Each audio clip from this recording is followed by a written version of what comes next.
¿Y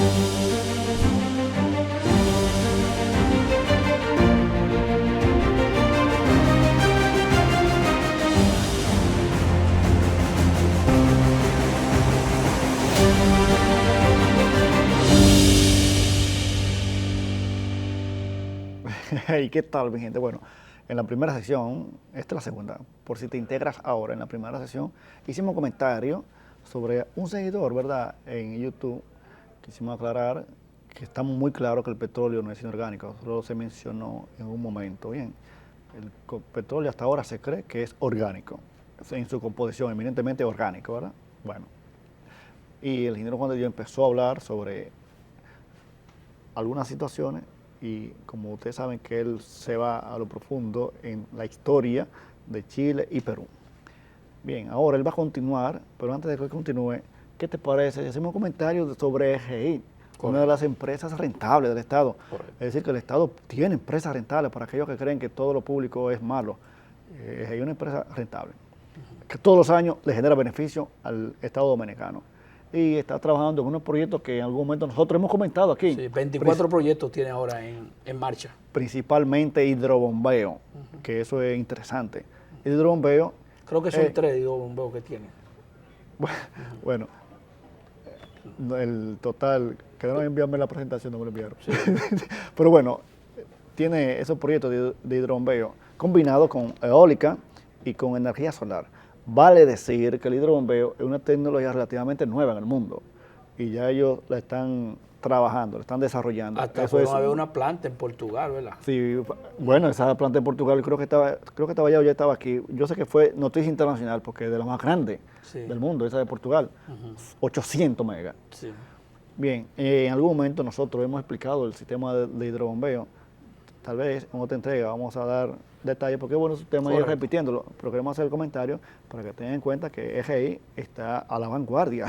Pero me resulta curioso, EGI es el dueño o el que administra las presas, ¿verdad? Pero el que administra el agua es el INDRI.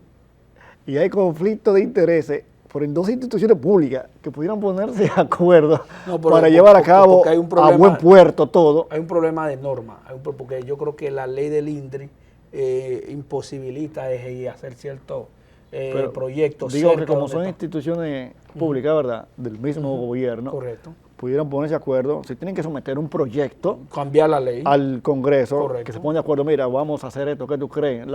Consensuarla entre ellos, ¿verdad? Y llevar al Congreso, porque se modificó hace un tiempo para cambiar la profesión del que sea director. Entonces ahí debió aprovecharse. De INAPA. Bueno, sí, del INDRI puede aprovecharse para arreglar cosas que, porque dicen que es vieja, ¿no? Yo no la conozco. Sí, es vieja. Bueno, el hecho es que me parece bien esos proyectos de hidrobombeo, EGI, están adelante. Quieren aprovechar los espejos de agua de las presas también para instalar paneles solares flotantes, que también es una tecnología nueva en el mundo. Y aquí la están trabajando muy bien, EGI. Es decir, que aquí cuando se quiere se puede. Así es. Ellos tienen proyectos eólicos, proyectos de hidrobombeo y proyectos fotovoltaicos. Fotovoltaicos, también hay un tema con medio ambiente y algunas áreas que son de ellos, terrenos de ellos, pero que están destinadas como áreas protegidas, pero que nadie las protege. Así es. Entonces, si están destinadas como... Tenemos una ley, la ley 202-04, que es la ley de área protegida. Entonces, está bien la ley, hay que cumplir la ley. Hay medio país que es área protegida. Hay que cumplir la ley, ahora bien, vamos a cumplir todas. Si es un área protegida y hay personas que la explotan de otra forma, ¿verdad que sí? Se van a protegerla, eso es el CEMPA que tiene que protegerla, ¿no es? Correcto. Sí, que es lo de parques nacionales. Entonces, medio ambiente, si es área protegida, vamos a protegerla. Bien, de acuerdo. Si no es área protegida, entonces vamos a darle un buen uso, que es para poner paneles solares o turbina eólica, que se puede combinar con un buen uso, con la sostenibilidad, se puede combinar. Excelente, así es, excelente. Yo hablaba de que Perú acaba de morir, bueno, el miércoles murió el expresidente Alberto Fujimori. Antes del ingeniero Salazar, el que dirige EGI, un saludo. Un saludo para el ingeniero Salazar, un saludo para él, sí. Saludos. No es un anuncio pagado, ¿oyeron? Sale de nosotros. Sí, porque creen que todo el mundo, cuando hablan de alguien, de un funcionario que le están pagando, no, a mí no me están pagando. No me están pagando, ni a ti tampoco, entonces. Que esa es mi área de energía. Correcto. Entonces, Doctor, le hablábamos del tema de la muerte de Alberto Fujimori, expresidente de Perú. Murió a los 86 años, nació en 1938. Es de familia de origen japonés. De familia de origen japonés, pero es peruano porque nació ahí, vivió ahí, se crió ahí. Era profesor de matemática en una escuela, luego pasó a la universidad, un hombre que avanzó y sabía, creo que ingeniero agrónomo también. Entonces se desarrolló y a tal punto llegó a ser presidente de Perú. Decíamos que América Latina, o especialmente América del Sur, vivía del Plan Cóndor. El Plan Cóndor era un sistema de gobierno de dictadores que impuso Estados Unidos en todo lo que tiene que ver América del Sur, que viene desde la costa de todo lo que tiene que ver Argentina, Brasil, porque en Argentina estaba Videla, Viola y Galtieri, que eran dictadores que habían derrocado a la señora María Estela de Perón, que gobernó del 73 al 76, porque cuando muere Perón, de quien gobierne ella, pero después vienen los militares y le dan un golpe de Estado. Pero en Brasil estaba la dictadura de Néstor Kirchner, de Garatieri, de Alba Silva, de Joao Figueiredo.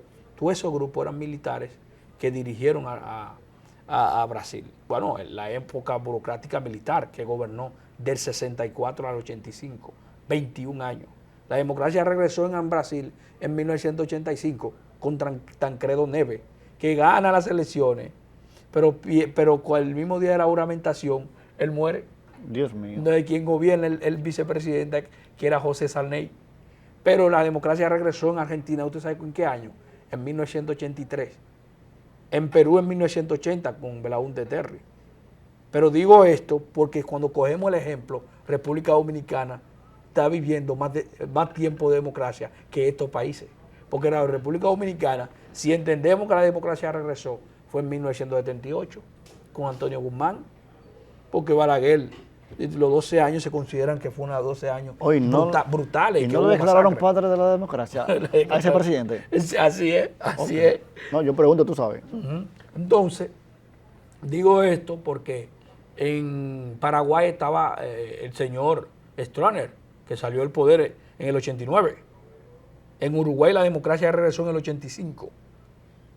Después de la dictadura de Bodaberry, regresó con Julio María Sanguinetti, para que ustedes vean cómo vivía América Latina. Y Estados Unidos apoyó toda esa dictadura. En Perú, no obstante, a pesar que regresó en el 80, en el 85 gana Alan García, pero Alan García hace un mal gobierno. Entonces esa hiperinflación y ese desempleo posibilitó que ganara el señor Alberto Fujimori. Pero Alberto Fujimori disuelve el Congreso en el 92, hace intromisión en la justicia, enfrenta a los jueces del Tribunal Constitucional y luego entonces viene con una nueva reforma constitucional en el año 1993, que ahí entonces empieza a gobernar con todos los poderes. No obstante, hizo cosas buenas y cosas malas. De los malos se le acusa de haber eliminado de manera sistemática 25 personas y violaciones de derechos humanos, y graves, a pesar de que haber enfrentado los grupos terroristas como Sendero Luminoso, a pesar de sacar a Perú de la crisis, a pesar de crear empleo. Y con un tercer gobierno que intentó hacer en los años 2000, entonces que lo acusaron de fraude y el pueblo salió a la calle manifestándose, hubo disturbios, hubo manifestaciones, a tal punto 7 semanas después de juramentarse, tuvo que salir del país e ir a Japón, donde renunció por fax. Entonces Alejandro Toledo... ¿Cómo fue que renunció por fax? Por fax. Envió un fax, renunció. Tremendo. Enviando las cartas. Tú sabes que en esa época teníamos fax todavía. Entonces, que renunció y luego se quedó en Japón. Pero Alejandro Toledo había dicho que le habían hecho un fraude y que no iba a aceptar ese fraude. Entonces, ahí luego hubo un proceso electoral y gana Toledo en el 2001. Gobierna del 1 al 6. No obstante, Alberto Fujimori dura 5 años en el exilio, luego se va para Chile y desde Chile fue extraditado hacia Perú. Fue procesado y juzgado en el 2007 y condenado en el 2009 a 25 años. A pesar de esto, el partido de él siempre ha sido un partido fuerte en Perú, independientemente de la destrucción o la fragmentación del sistema político peruano, porque hay una fragmentación y esa fragmentación no permite a un partido consolidarse. No obstante, ese partido, el partido Fuerza Popular, es el partido más fuerte de Perú, es el partido que saca más escaños, es el partido que saca más votos. A pesar de esto, su hija ha intentado ser presidente varias veces. Por ejemplo, en el 2011, la hija pierde por menos de 100,000 votos, Keiko Fujimori, por el Ella partido. aspiraba como 2 veces, ¿no? 3 veces. Oye, Pierde 3 en el veces. 2016 por menos de 50,000 votos, por 48,000 votos. Pero pierde en el 2021 por menos de 45,000 votos, por 44,000 votos. ¿Y la cuarta será la vencida? Entonces perdió, a pesar de que cuando gana Pedro Pablo Kuczynski en el 2016, PPK. el PPK, correcto, en el 2017, a través de un acuerdo con los legisladores del partido Fuerza Popular, intentaron darle un indulto a Fujimori, a pesar de que el presidente lo había aprobado para no aplicarle la vacancia presidencial, es decir, un proceso de destitución a él, porque si los diputados del partido Fuerza Popular hubiesen apoyado la vacancia, lo destituyen, porque a él lo estaban investigando por corrupción, por caso de Odebrecht. Entonces le da el indulto a su padre, pero luego después vino una sentencia de la Suprema Corte de Justicia peruana que ratificó la condena, entonces tuvieron que mandarlo a prisión de nuevo al expresidente Alberto Fujimori. Y no obstante, tuvo que renunciar a Pedro Pablo Kuczynski porque lo estaban investigando y la justicia le estaba picando cerca. Estaba feo, entonces luego vino el primer vicepresidente, el presidente, el señor Martín Vizcarra, y Martín lo estaba investigando cuando él fue gobernador por el estado de Moquegua en el sur por caso de corrupción. Dios ¿Y mío. qué él hizo? Él aplicó la vía constitucional. La vía constitucional significa que tú disuelves el Congreso y llama un proceso electoral. Entonces, cuando él entendió que el Congreso lo estaba entorpeciendo, no lo dejaba gobernar, disolvió el Congreso. Cuando disolvió el Congreso, llamó un proceso electoral. Pierde el proceso electoral, la oposición gana la mayoría y luego la oposición le aplica la moción de censura. Entonces luego tuvo que renunciar y salir de ahí. Entonces, cuando él renuncia al poder, luego entonces vino Manuel Merino no pudo quedarse, se da una hecatombe, un caos esa vez. Un caos, correcto, Wow. unas manifestaciones, disturbios en todo el país. Luego entonces Sagasti, el señor Sagasti fue que organizó el proceso electoral y finalmente ganó Pedro Castillo, pero Pedro Castillo no pudo gobernar tampoco. No. Actualmente está Dina Boluarte. Se está fraguando una nueva constitución en Perú, se cree que van a plantear el sistema bicameral por ser un país federado y se espera de que cambiar el sistema político. Pero lo importante es que la muerte de este hombre ha abierto el camino y el análisis de que por mucho fue odiado y por mucho fue amado. Y su hija, que es una gran líder, y su hijo también, Kenji Fujimori, que fue diputado, también fue el líder de la bancada de la Fuerza Popular. Ellos hoy lloran su padre y hoy en Perú, hoy se está sepultando Alberto Fujimori y los restos, y tú ves la cantidad de gente que va a ese velorio. ¿Por qué van a visitarlo? ¿Por qué van a su tumba? Bueno, hay algo que hay que decir claro. Como digo, mucha gente entendió que él hizo un buen gobierno, otros entendían que él era un asesino. Entonces, porque el número uno de él, que era el señor Vladimiro Montesino, había intentado sobornar a diputados de la oposición, y esos diputados en un momento determinado presentaron el video. Entonces ese video, cuando salió a la calle, salió a la luz pública, salió el pueblo a la calle, y eso precipitó el golpe de Estado, precipitó la salida de él, y su salida fue catastrófico. Entonces, ¿qué daño le hizo Montesino? No, pues ese era el hombre que aplicaba, porque él es el jefe de la inteligencia. Es decir, el SIM de Perú era este tipo que lo dirigía. El Johnny Abe García de Perú era Vladimiro Montesino. Aquí teníamos el sistema de inteligencia militar, que lo dirigía Johnny Abe García. Allá en Perú era ese tipo. El que era opositor del régimen, lo eliminaban. Entonces, eso fraguó su salida del poder. No obstante, hoy hemos visto que su partido sigue siendo un partido fuerte, y el fujimorismo es una fuerza política importante en Perú.